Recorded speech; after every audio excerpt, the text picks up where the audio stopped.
ಇವತ್ತಿನ ಮುದ್ದು ಸೊಸೆ ಸಂಚಿಕೆಯನ್ನು ನೋಡಬೇಕು ಅಂತ ಹೇಳಿದ್ರೆ ನಮ್ಮ ಚಾನಲ್ನ ಸಬ್ಸ್ಕ್ರೈಬ್ ಮಾಡಿ ಮತ್ತು ವಿಡಿಯೋನ ಸಾವಿತ್ರಿ ವಿನಂತಿ ಇಬ್ಬರು ಸೇರಿ ಕೇಕ್ನ ಮತ್ತು ಬರೋದನ್ನೆಲ್ಲ ತಿನ್ನಿಸಿರ್ತಾರಲ್ಲ ಅದನ್ನು ಯಾವ ಥರ ಮಾಡಿದ್ರು ಅಂತೇಳಿ ಅವರಿಬ್ಬರು ನೆನೆಸ್ಕೊತಾ ಇರ್ತಾರೆ. ರಾತ್ರಿ ದಿನ ಕೇಕಲ್ಲಿ ಮತ್ತು ಬರೋ ಔಷಧಿ ಹಾಕಿ ಭದ್ರ ತಿನ್ನಬೇಕು ಅಂತೇಳಿ ಅವಳು ತಂದಿರ್ತಾಳೆ. ಅದನ್ನು ಕೇಕ್ ಕಟ್ ಮಾಡಿಸಿ ಹೋಗು ನೀನು ಇಷ್ಟೊತ್ತಲ್ಲೆಲ್ಲ ಇಲ್ಲಿದ್ರೆ ಸರಿ ಇರಲ್ಲ ಹೆಣ್ಮಕ್ಳು ಅಂತೇಳಿ ಹೇಳಿದ್ರೆ ಏನೂ ಆಗಲ್ಲ ಮಾವ ನಾನು ಏನೂ ಆಗಲ್ಲ ಹೋಗ್ತೀನಿ ಅಂತ ಹೇಳಿದಾಗ ವಿದ್ಯೆನ ಬಗ್ಗೆ ಮಾತಾಡಬೇಕು. ವಿದ್ಯೆ ಎಷ್ಟು ಧೈರ್ಯವಂತೆ ನಿನ್ನನ್ನು ಕಾಡಿಗೆ ಬಂದು ಯಾವ ಥರ ಕಾಪಾಡಿದ್ಲಲ್ಲ ಮಾವ ಅಂತೇಳಿ ಹೇಳ್ತಾಳೆ.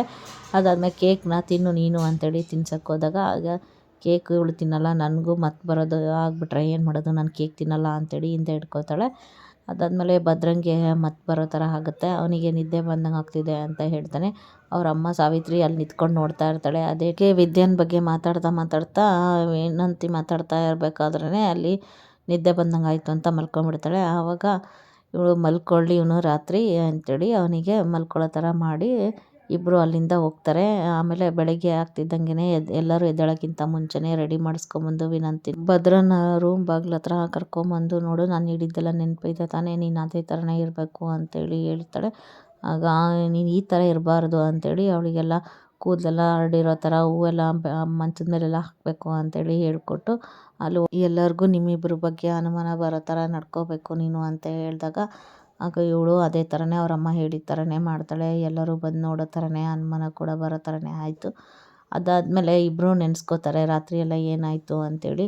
ಇಬ್ಬರು ನೋಡು ನಾವು ಅಂದ್ಕೊಂಡಂಗೆ ಮಾಡಬೇಕು ಅಂತ ಹೇಳಿದ್ರೆ ಇದೇ ಥರನೇ ಇದೇ ದಾರಿನೇ ಸರಿ ಇದೆ ಕಣೆ ಅಂತೇಳಿ ಸಾವಿತ್ರಿ ಹೇಳ್ತಾಳೆ. ಆಗ ಭದ್ರಮಾಮ ಪಾಪ ಈ ಥರ ಮಾಡಿದ ತಪ್ಪಲ್ಲಿ ನಮ್ಮ ಅಂತ ಒಂದು ಮಾತು ಅಂದಾಗ ಏನೋ ಆದ್ರೂ ಸರಿಯೇ, ತಪ್ಪು ಆದ್ರೂ ಸರಿ, ನಾವು ಚೆನ್ನಾಗಿರ್ಬೇಕು ಅಂತ ಹೇಳಿದ್ರೆ ಇದನ್ನೆಲ್ಲ ಮಾಡಲೇಬೇಕಾಗತ್ತೆ, ಒಂದೊಂದು ಸರಿ ಸುಳ್ಳು ಹೇಳ್ಬೇಕಾಗತ್ತೆ ಅಂತೇಳಿ ಸಾವಿತ್ರಿ ಮತ್ತು ವಿನಂತಿ ಇಬ್ಬರು ಮಾತಾಡ್ಕೊತಾರೆ. ಈ ಕಡೆ ಕ್ವಾಟ್ಲೆ ಮತ್ತು ಭದ್ರ ಇಬ್ಬರು ರೂಮಲ್ಲಿ ಬಂದು ಮಾತಾಡ್ತಾ ಇರ್ತಾರೆ. ಅಂತಮ್ಮ ನಾನೇ ನಿನಗೆ ಕುಡಿಸಿ ನಾನೇ ನಿನಗೆ ಈ ಥರ ಆಗೋದಕ್ಕೆ ಕಾರಣ ಆಗಿಬಿಟ್ಟಿದ್ದೀನಲ್ಲ, ನನ್ನಿಂದನೇ ಈಗ ಆಗ್ಬಿಡ್ತು ಅಂತೇಳಿ ಬೇಜಾರಾಗ್ತಿದೆ ಅಂತೇಳಿ ಕ್ವಾಟ್ಲೆ ಹೇಳ್ತಾರೆ. ಇಲ್ಲ ಕ್ವಾಟ್ಲೆ, ನಿನಗೂ ನನಗೆ ಚಿಕ್ಕ ವಯಸ್ಸಿಂದ ನೋಡ್ತಾ ಇದೆಯಲ್ಲ ನೀನು ಎಷ್ಟು ಸರಿ ಕುಡ್ದಿದ್ದೀನಿ, ಎಷ್ಟೆಲ್ಲ ಭಾಳ ಕುಡಿದ್ರೂ ಏನೂ ಆಗಿಲ್ಲ, ಆದರೆ ಇದಕ್ಕೆ ಯಾಕೆ ಈ ಥರ ಆಗುತ್ತೆ ಅಂತೇಳಿ ಹೇಳಿದಾಗ ನನಗೂ ಬೇಜಾರಾಯಿತು ಅಣ್ತಮ್ಮ ಅಂತೇಳಿ ಕ್ವಾಟ್ಲೆ ಹೇಳ್ತಾನೆ. ಈ ಕಡೆ ಎಲೆಯಲ್ಲಿ ಭದ್ರಂದು ಚಿತ್ರ ಬಿಡಿಸಿ ಇಟ್ಕೊಂಡಿರೋದನ್ನ ರಾತ್ರಿ ಎಲ್ಲ ನಾನು ಕಷ್ಟಪಟ್ಟು ಮಾಡಿದ್ದೀನಿ ನೋಡಿ, ಇದನ್ನು ಇಷ್ಟಪಡದೇ ಇರೋದು ಇಲ್ಲೇ ಇಲ್ಲ, ಎಷ್ಟು ಖುಷಿ ಆಗ್ತಾರೇನೋ ಗೌಡ್ರು ಅಂತೇಳಿ ಹೇಳಿ ಎಲೆ ತೋರಿಸ್ಬಿಟ್ಟು ಹೆಣ್ಣು ಮಾತಾಡ್ತಾ ಇರ್ತಾಳೆ. ಈ ಕಡೆ ಚಂಪಾ ನೋಡಿಬಿಟ್ಟು ವಿದ್ಯಾ ಅಕ್ಕ ಎಷ್ಟೊಂದು ಬೇಜಾರಾಗಿದೆಯಾ ನೀನು, ಈಗ ಎಷ್ಟು ಖುಷಿಯಾಗಿದೆಯಾ, ಮನೇಲಿ ನೋಡಿದ್ರೆ ಆ ಥರ ಇದೆ, ನೀನು ಏನಾದರೂ ಈ ಟೈಮಲ್ಲೆಲ್ಲ ಹೋಗಿ ಮಾತಾಡಿಬಿಟ್ರೆ ಅಷ್ಟೇ ಏನಾಗುತ್ತೆ. ಶಿವರಾಮೇಗೌಡರು ಮತ್ತು ಗೋವಿಂದ ಅವರಿಬ್ಬರು ಅವ್ರ ಚಿಕ್ಕಪ್ಪನ ಹತ್ರ ಹೋಗಿ ಈ ಥರ ಎಲ್ಲ ಆಗಿದೆ ಚಿಕ್ಕಪ್ಪ, ಏನು ಮಾಡಬೇಕು ಅಂತ ಗೊತ್ತಾಗ್ತಿಲ್ಲ ಅಂತೇಳಿ ಹೇಳಿದಾಗ ನೀನು ಹತ್ತೂರಿಗೆ ನಾನು ಹೇಳ್ತೀಯಲ್ಲ ಈ ಥರ ನ್ಯಾಯ ಹೇಳೋರು ನೀನೇ ಈ ಥರ ಅಂದರೆ ಹೆಂಗೋ ಅಂತ, ಈ ಥರ ಏನು ಮಾಡಬೇಕು ಅಂತ ನನಗೆ ಕೇಳಿದ್ರೆ ಏನಪ್ಪ ಮಾಡೋಕ್ಕಾಗತ್ತೆ ಅಂತ ಹೇಳಿದಾಗ ನೀವೇ ಬಂದು ಅದೇನು ಅಂತ ತೀರ್ಮಾನ ಮಾಡಬೇಕು, ನನಗೂ ಯಾವ ಕಡೆ ಏನು ಹೇಳಬೇಕು ಅಂತ ಗೊತ್ತಾಗ್ತಾ ಇಲ್ಲ ಚಿಕ್ಕಪ್ಪ ಅಂತೇಳಿ ಹೇಳಿ ಒಪ್ಪಿಸಿ ಮನೆಗೆ ಬರೋದಕ್ಕೆ ಹೇಳ್ತಾರೆ. ಈ ಕಡೆ ವಿದ್ಯೆ ಬಂದು ಮಾತಾಡ್ತಾ ಇರ್ತಾಳಲ್ಲ, ಆವಾಗ ಚಂಪಾ ನೋಡಿದ್ದು ಗೌಡ್ರಿಗೆ ನಾನು ಹುಟ್ಟಿದ ಹಬ್ಬದಕ್ಕೆ ನಾನು ಏನಂತ ಗಿಫ್ಟ್ ತಂದಿದ್ದೀನಿ ಅಂತ, ಇದನ್ನು ಕಷ್ಟಪಟ್ಟು ರಾತ್ರಿ ಎಲ್ಲ ಕಷ್ಟಪಟ್ಟು ಮಾಡಿದ್ದೀನಿ ಗೊತ್ತಾ ಚಂಪಾ, ಇದು ಎಷ್ಟು ಚೆನ್ನಾಗಿದೆ ಅಲ್ವಾ ಅಂದಾಗ ಆಯ್ತಕ್ಕ ಅಂತೇಳಿ ಸುಮ್ಮನೆ ಆಗ್ತಾಳೆ. ಈ ಕಡೆ ಅದು ಗೌಡ್ರಿಗೆ ತಗೊಂಬಂದು ಕ್ವಾಟ್ಲೆ ಮತ್ತು ಗೌಡ್ರು ಇಬ್ಬರು ಇದ್ದಾಗ ಅದೇ ಟೈಮಲ್ಲಿ ವಿದ್ಯೆ ಬಂದು ಅದಕ್ಕೆಮ್ಮ ಅಂತ ಹೇಳಿ ಕ್ವಾಟ್ಲೆ ಹೇಳ್ತಾನೆ.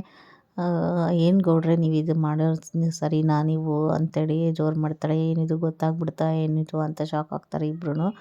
ಆಗ ನೀವು ಹುಟ್ಟಿದ ಹಬ್ಬದ ದಿನ ದೇವಸ್ಥಾನಕ್ಕೆ ಹೋಗಿದ್ಬಿಟ್ಟು ಇಷ್ಟು ಲೇಟಾಗಿ ಬರೋದು ಎದ್ದೇಳೋದು ಏನು ಮಾಡ್ತಿದ್ದೀರಾ ನೀವು ಗೊತ್ತಾ ಅಂತೇಳಿ ಹೇಳಿದಾಗ ನಾನು ನಿಮಗೋಸ್ಕರ ಏನು ಗಿಫ್ಟ್ ತೊಗೊಂಬಂದಿದ್ದೀನಿ, ಏನು ಮಾಡ್ಕೊಂಬಂದಿದ್ದೀನಿ ನೋಡಿರಿ, ಕಷ್ಟಪಟ್ಟು ರಾತ್ರಿಯಿಂದ ನಾನು ನಿದ್ದೆ ಇಲ್ದೇನೆ ಅಂತೇಳಿ ಹೇಳಿದಾಗ ಭದ್ರ ಮೊದಲೇ ಬೇಜಾರಲ್ಲಿ ಇರ್ತಾನಲ್ಲ, ವಿದ್ಯೆನೂ ಕೂಡ ಅದ್ರ ಬಗ್ಗೆನೇ ಮಾತಾಡ್ತಾ ಇರಬೇಕಾದ್ರೆ ಅವನಿಗೇನು ಇಷ್ಟ ಇರಲ್ಲ.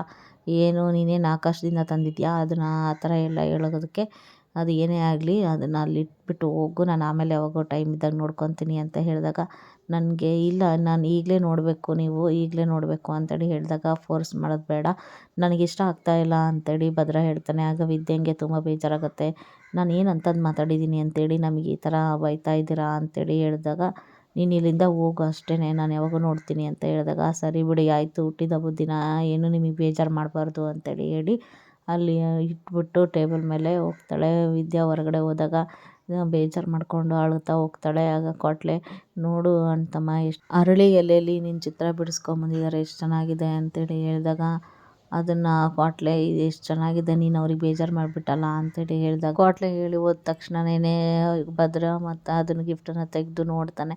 ಅದು ನೋಡಿ ಅವನಿಗೂ ಬೇಜಾರಾಗುತ್ತೆ. ಏನು ಹೇಳಬೇಕು ಅಂತ ಗೊತ್ತಾಗ್ತಾ ಇಲ್ಲ ನನಗೆ, ಅವಳಿಗೆ ಮುಖ ತೋರ್ಸೋಕ್ಕೂ ಆಗ್ತಾಯಿಲ್ಲ ಅಂತೇಳಿ ಅನ್ಕೋತಾನೆ. ವಿದ್ಯಾ ಒಬ್ಬಳೇ ಅಳ್ತಾ ಕೂತ್ಕೊಂಡಿರ್ತಾಳೆ, ಏನಿದು ಈ ಥರ ಮಾತಾಡ್ಬಿಟ್ರಲ್ಲ ಅಂತೇಳಿ. ಆಗ ಚಂಪಾ, ಏನಾಯ್ತಿದು ಅಂತೇಳಿ, ಅಕ್ಕಂಗೆ ಗೊತ್ತಾಗ್ಬಿಡ್ತಾ ಅಂತೇಳಿ, ಅಕ್ಕ ವಿದ್ಯಕ್ಕ ಏನಾಯಿತು, ಬೇಜಾರಾಗಬೇಡ, ಇದು ಯಾವ ಹೆಣ್ಣಿಗೂ ಈ ಥರ ಪರಿಸ್ಥಿತಿ ಬರಬಾರ್ದು, ಎಲ್ಲರಿಗೂ ನನಗೂ ಅರ್ಥ ಆಗುತ್ತಕ್ಕ ಅಂತೇಳಿ ಹೇಳ್ದಾಗ, ಗೊತ್ತಾಗಿದೆ ಅಂತ ಅಂದ್ಕೊಂಡಿರ್ತಾಳೆ. ಆದರೆ ಏನು ಮಾಡೋಕ್ಕಾಗಲ್ಲ, ಹುಟ್ಟಿದಬ್ಬದ ದಿನ ನಾನು ಇಷ್ಟು ಕಷ್ಟಪಟ್ಟು ಆ ಥರ ಇದನ್ನು ತೊಗೊಂಡು ಹೋಗಿ ವಿಶ್ ಮಾಡೋಣ ಅಂದರೆ ಇವ್ರು ಈ ಥರ ಅಂದ್ಬಿಟ್ಟು ತುಂಬ ಬೇಜಾರಾಗ್ತಿದೆ ಚಂಪಾ ಅಂತೇಳಿ ಹೇಳ್ತಾಳೆ. ಓ, ಅಕ್ಕಂಗೆ ಇನ್ನೂ ಗೊತ್ತಾಗಿಲ್ಲ ಅನಿಸುತ್ತೆ, ಇನ್ನು ಆ ವಿಷಯ ಗೊತ್ತಾದರೆ ಎಷ್ಟು ಬೇಜಾರು ಮಾಡ್ಕೊತಾಳೇನೋ ಅಂತ ಅನ್ಕೊತೀನಿ ಅಂತೇಳಿ, ಇದಿನ್ನೂ ಎಲ್ಲಿಗೆ ಹೋಗುತ್ತೋ ಗೊತ್ತಿಲ್ಲ ಅಂತೇಳಿ ಚಂಪಾ ಅನ್ಕೊತಾಳೆ. ಈ ಕಡೆ ಮನೆಯವರೆಲ್ಲ ಅಮ್ಮಮ್ಮ, ನಿನಗೆ ಅವನಿಗೆ ಕುಡ್ದಕ್ಕೆ ಜ್ಞಾನದಲ್ಲಿ ಆ ಥರ ಮಾಡ್ತೀನಿ ಅಂದರೆ ನಿನಗಾದ್ರೂ ಬುದ್ಧಿ ಇಲ್ವಾ, ನೀನು ಕುಡ್ದಿದ್ದೀನಿ, ನೀನು ಎಷ್ಟಿದ್ಯಾ, ನಿನಗಾದ್ರೂ ಅರ್ಥ ಆಗಲ್ವಾ ಇದೆಲ್ಲ ಅಂತೇಳಿ ಹೇಳಿದಾಗ, ನಾನು ಏನು ಮಾಡಲಿ ಅಮ್ಮಮ್ಮ, ಈ ಥರ ಆಗೋಯ್ತು ಅಂತೇಳಿ ವಿನಂತಿ ಹೇಳ್ತಾಳೆ. ಆಗ ಚಿತ್ರ ಇದ್ದಳು, ಭದ್ರಂದಲ್ಲ ತಪ್ಪು, ನಿಂದೆ ಕಣೆ, ನಿನಗೆ ಗೊತ್ತಾಗಲ್ವಾ ಅಂತೇಳಿ, ಗೊತ್ತಾಗುತ್ತೆ ಅಂತ ಹೇಳಿದಾಗ, ಸಾವಿತ್ರಿ, ಹೌದು ನನ್ನ ಮಗಳಿಗೆ ಅಂದ್ಬಿಡಿ ಎಲ್ಲರೂ ಅಂತೇಳಿ ಹೇಳಿದಾಗ, ಭದ್ರ ಇಷ್ಟು ವರ್ಷದಲ್ಲಿ ಚಿಕ್ಕವನಿಂದ ಯಾವ ತಪ್ಪು ಮಾಡಿಲ್ಲ, ಒಂದು ಚಿಕ್ಕ ತಪ್ಪು ಮಾಡದಿರೋದು ಈ ಥರ ಮಾಡಿದ್ದಾನೆ ಅಂದರೆ ನಮಗೂ ನಂಬಕ್ಕಾಗ್ತಾ ಇಲ್ಲ ಗೊತ್ತಾ, ಅದಕ್ಕೋಸ್ಕರ ಹೇಳ್ತಾ ಇರೋದು, ನೀನು ಕರೆಕ್ಟಾಗಿರಬೇಕಿತ್ತು ಕಣೆ, ನಿನಗಿಂದನೇ ಈ ಥರ ಆಗಿದ್ದು ಅಂತೇಳಿ ಚಿತ್ರ, ಈಶ್ವರಿ ಮತ್ತು ಎಲ್ಲ ಮಗಳಿಗೆ ನ್ಯಾಯ ಕೊಡಿಸ್ಲಿಲ್ಲ ಅಂದರೆ ಹೋಗ್ಬಿಡೋಣ ಅಂತಾರೆ, ಬಾರೇ ಇಲ್ಲಿಂದ ಹೋಗೋಣ, ಮನೆ ಬಿಟ್ಟು ಎಲ್ಲಾದರೂ ಹೋಗ್ಬಿಡೋಣ ಅಂತ ಹೇಳ್ತಾಳೆ. ಆಗ ಏನು ಬೇಡ, ನಂದಿನ ತಪ್ಪಾಗಿರೋದಲ್ಲ ಅಂತೇಳಿ ವಿನಂತಿ, ನಾನು ಬದುಕಿರಲೇಬಾರ್ದು, ಯಾರು ಏನು ಮಾಡೋದು ಬೇಡ ಅಂತೇಳಿ ಸತ್ತೋಗ್ಬಿಡ್ತೀನಿ ಅಂತ, ಈಗಾಗಿರೋದೇ ಸಾಕು, ಸುಮ್ಮನೆ ಇರು ಅಂತೇಳಿ ಮೌನ ಸುಮ್ಮನೆ ಮನೆಗೆ ಶಿವರಾಮೇಗೌಡರು ಗೋವಿಂದ ಇಬ್ಬರೂ ಅವ್ರ ಚಿಕ್ಕಪ್ಪನ ಕರ್ಕೊಂಬಂದಿರ್ತಾರಲ್ಲ, ಏನೋ ಈ ಥರ ಆಗಿದೆ ಅಂತೇಳಿ ಮನೆಯಲ್ಲೆಲ್ಲ ಮಾತಾಡ್ತಾ ಇರ್ತಾರೆ. ಅದೇ ಟೈಮಲ್ಲಿ ಮನೆಗೆ ಕೂತ್ಕೊಂಡು ಮಾತಾಡ್ತಾ ಇರ್ಬೇಕಾದ್ರೆ ವಿದ್ಯಾ ಬರ್ತಾಳೆ. ಹೇಗಿದ್ದೀರಾ ತಾತ ಅಂತ ಕೇಳಿದಾಗ, ಚೆನ್ನಾಗಿದ್ದೀನಮ್ಮ, ನೀನು ಹೇಗಿದ್ದೀಯಾ ಅಂತ ಕೇಳಿ, ಹೋಗಮ್ಮ ನೀನು ಒಂದು ಸ್ವಲ್ಪ ನೀರು ತೊಗೊಂಬ ಕುಡಿಯೋದಕ್ಕೆ ಅಂತೇಳಿ ಶಿವರಾಮೇಗೌಡರು ಮೌನಂಗೆ ಕೇಳ್ತಾರೆ.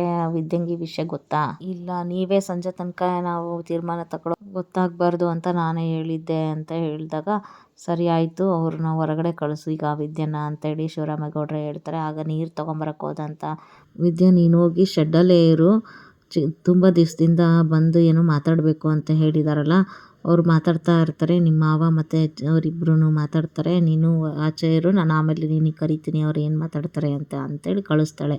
ಆಯಿತು ಅತ್ತೆ ಅಂತೇಳಿ ಬರ್ತಾಳೆ. ಆಗ ಅವರೆಲ್ಲರೂ ಕೂತ್ಕೊಂಡಿದ್ದಾಗ ಮನೇಲಿ ಯಾಕೆ ಮನೆಯವರೆಲ್ಲ ಆತಂಕದಲ್ಲಿದ್ದಾರಲ್ಲ, ಯಾಕೆ ಅಂತ ಗೊತ್ತಾಗ್ತಿಲ್ಲ, ಇವರೆಲ್ಲ ಏನೋ ನನ್ನಿಂದ ಮುಚ್ಚಿಡ್ತಾ ಇದ್ದಾರೆ ಅನಿಸ್ತಿದೆ, ಇವರೆಲ್ಲ ನನಗೆ ಯಾಕೆ ಹೊರಗಡೆ ಕಳಿಸ್ತಾ ಇದ್ದಾರೆ, ಏನು ಅಂತ ಗೊತ್ತಾಗ್ತಾ ಇಲ್ಲ, ಏನು ಮಾಡೋದು, ಯಾರನ್ನು ಕೇಳೋದು ಅಂತೇಳಿ ವಿದ್ಯಾ ಯೋಚನೆ ಮಾಡ್ತಾ ಇರ್ತಾಳೆ.